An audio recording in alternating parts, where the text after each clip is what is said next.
This Bad Batch trailer might have just revealed a huge death coming in the final episodes of this series. And actually, it might have revealed 3 huge deaths. The Bad Batch Season 3 is coming to an end, and so are the members of Clone Force 99. With every character's future still up in the air, who will die, who will survive, and how is it all going down? Now, what if I told you that the ending of this season has already been revealed? This final trailer that was released earlier this week might have just showed us that the end of this show will see the end of many of these Bad Batch characters. So let's start with the trailer that was dropped on Tuesday. Now, the majority of this trailer that's only 30 seconds long is footage that we've already seen in the show. However, there are a few new scenes, but the most important thing in this trailer is the dialogue. This is pretty much all new dialogue, and from what our characters are saying, it might be foreshadowing a very sad end for 2, if not 3, major characters. Now, the first new line in the trailer comes from Crosshair, and he says, "If we all go in, we're not all making it out." Now, this is most likely talking about Mount Tantus. Crosshair has the most experience being a prisoner in this facility, and he knows that it's pretty much impossible to escape. Now, you might be saying, Mike, we already saw him and Omega escape in episode 3. Now, although that is true, a lot of that had to do with the help that they received and getting pretty lucky. First of all, they had help from Nala Se, who is now a prisoner on Mount Tantus and is pretty useless to any escape. But there was a lot of luck involved. The crashed ship right outside the facility, Omega helping heal Batcher so that he would later help them out. A lot of things went into that escape actually being possible. And Crosshair knows it's a one-way trip if they all go in there. And after being the bad guy for the first 2 seasons of this series, I think it's very likely that by the end of this show, we will see Crosshair make the ultimate sacrifice. And maybe, just maybe, he'll finally hit a shot and save the day.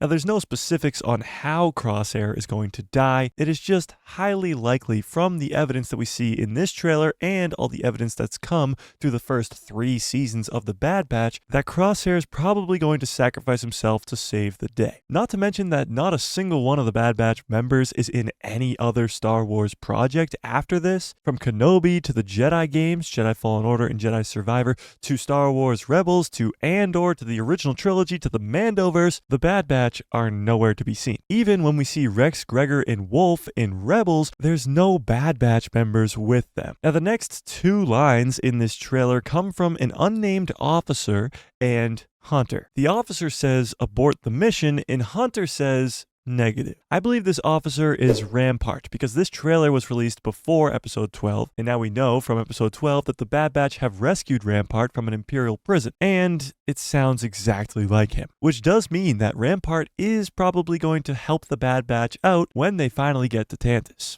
But clearly this is foreshadowing yet another sacrifice play from Hunter. Hunter and Crosshair have become the most important members of the Bad Batch, at least to Omega. They're both being father figures. The first 2 seasons, Hunter held that role, and now Crosshair seems to have taken up that role in this 3rd season. Now, I do think that Omega will survive the end of this season, but the loss of the ones that she loves most, i.e. Crosshair and Hunter, will be like losing her entire family all at once, leading to whatever she does next being extremely important. But we'll get to that in a second, because that's not all. But wait!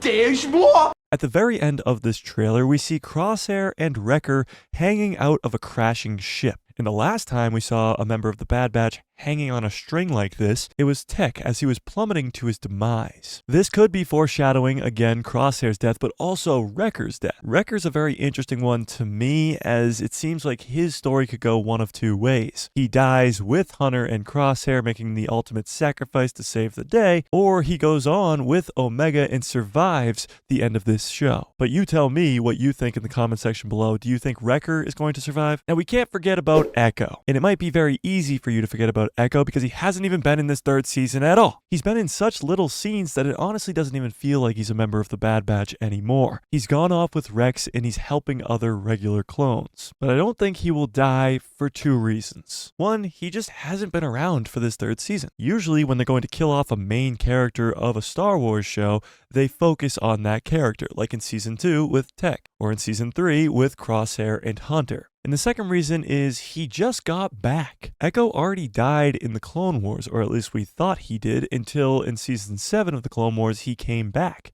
and joined the Bad Batch. So I say, let the man/robot live. It just wouldn't make sense to kill off Echo, and he can go off with Rex, who we know survives because we see him in Rebels, and do some other missions. And now that brings us to Omega. Let me start by saying I do think that Omega will survive.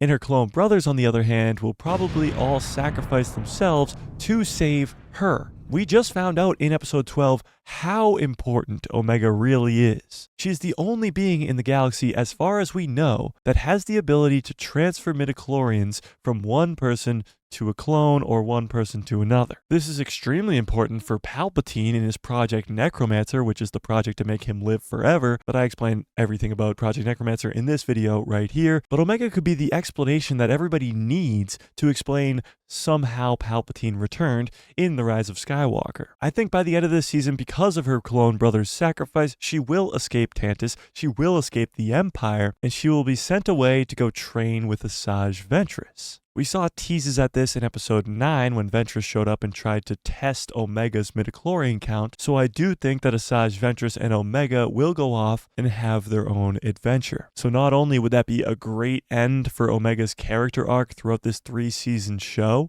but it could also set up our next animated Star Wars show. The Bad Batch is coming to an end in 3 episodes. The Clone Wars is over, Rebels is over, and now the Bad Batch is going to be over, which leaves us with no Star Wars animated shows, except for Tales of the Empire, but those are just mini shorts. I'm talking about a multi-season length animated Star Wars show. And the perfect candidate to be the next Star Wars animated show is an Asajj Ventress, Quinlan Vos, Omega, Hidden Path bounty hunting mission show that can connect the underworld of Star Wars, Jedi who survive Order 66, the bounty hunters like Boba Fett, who is the brother to Omega, in a time period that hasn't been touched by the shows or movies in Star Wars, before Kenobi and after Order 66. But tell me what you think in the comments section below. Do you think this trailer is foreshadowing the death of Crosshair and Hunter and possibly even Wrecker? And who do you think will survive the final 3 episodes of this Bad Batch series? And will we ever find out who's under this mask? I explain who I think is the clone assassin in this video right here.